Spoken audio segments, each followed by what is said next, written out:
Welcome to the Herd's official YouTube channel. Make sure to like and subscribe. Don't forget to check out the Colin Cowherd podcast, all of our NFL instant reactions, and more football content. You know, J-Mac, I had a winning week, first week, last week, robbed in the Denver loss. I'm not going to complain about it, but probably the toughest beat I've had.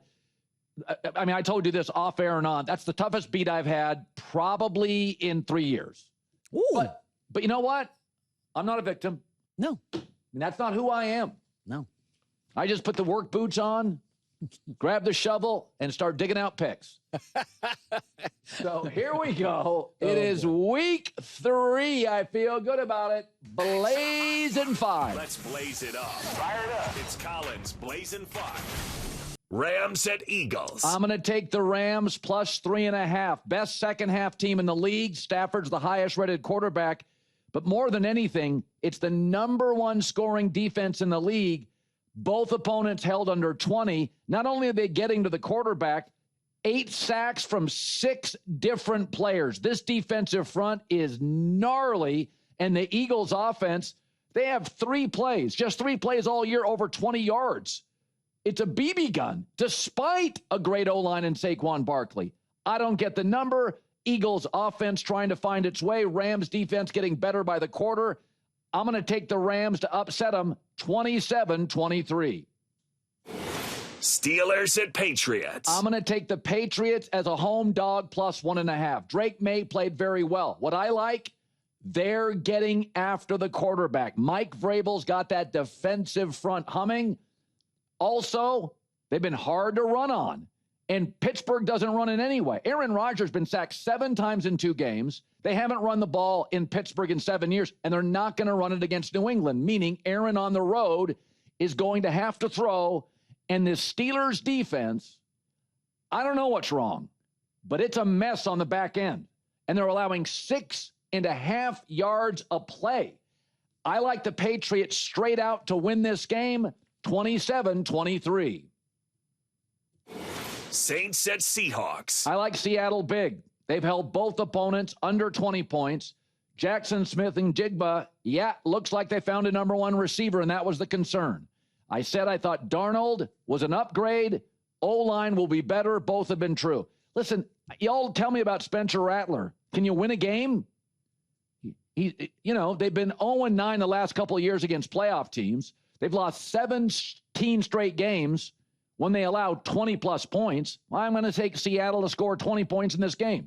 Spencer Rattler is completing under 60%. 0-8 as a starter. They're traveling cross-country. I don't know. I like Seattle here at home, 28-20. I don't even think it feels that close. I think the Saints maybe score, they try to backdoor it and score a touchdown. I think Seattle's going to control this football game and cover. Cowboys at Bears. I'm taking the over. I think Dallas will win close, but I'm taking the over 50.5 points. Listen, the Cowboys have the best third down offense in the league.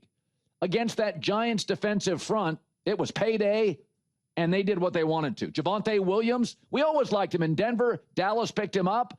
They've found some creases in the offensive line. CeeDee Lamb's having a monster year, and the Bears defense is allowing 7 yards a play. Clayton Johnson's out.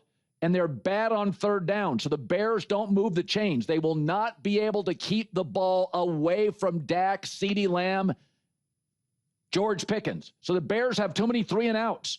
And that's a recipe for a tired second-half defense, missing their best corner. Cowboys win it 28-27. But I like the over on this game. Bet the Cowboys-Bears over. Weather won't be a problem either. Lions at Ravens. Monday Night Football, you know what I say.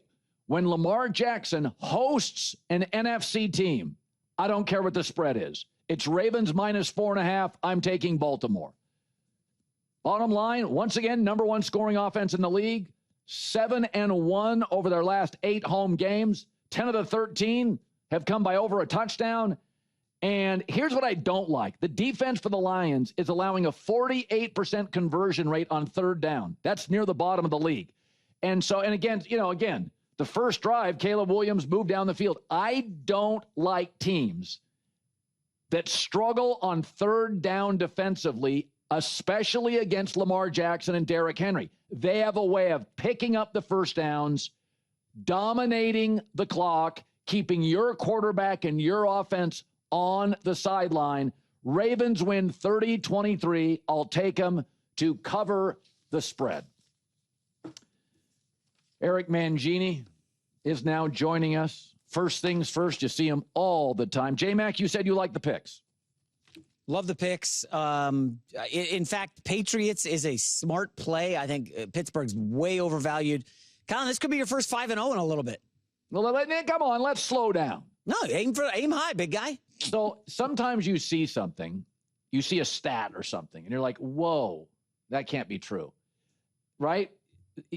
That'll happen. Like even our staff or something, they'll see a stat and they'll be like, oh, we got to double check on that. Is Google right? Is Chat GPT? Are we sure it's right? Is it getting too much of its data from Reddit? Like what's going on here?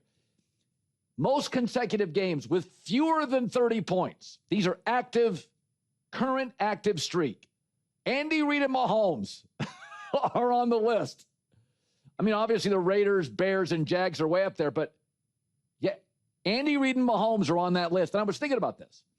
So last year, we always knew this in baseball. When you have like back-to-back long playoff runs, they say fatigue sets into your arms on the pitching staff. So you may want to make some moves if you have these long, excessive playoff runs year after year after year. Maybe the Dodgers are having that problem this year. They've just asked so many big innings out of their pitchers. So Kansas City's going for a third straight Super Bowl, right? And it's a lot of pressure, and it's a lot of fatigue, and it's a lot of intensity, and it's a lot of drama.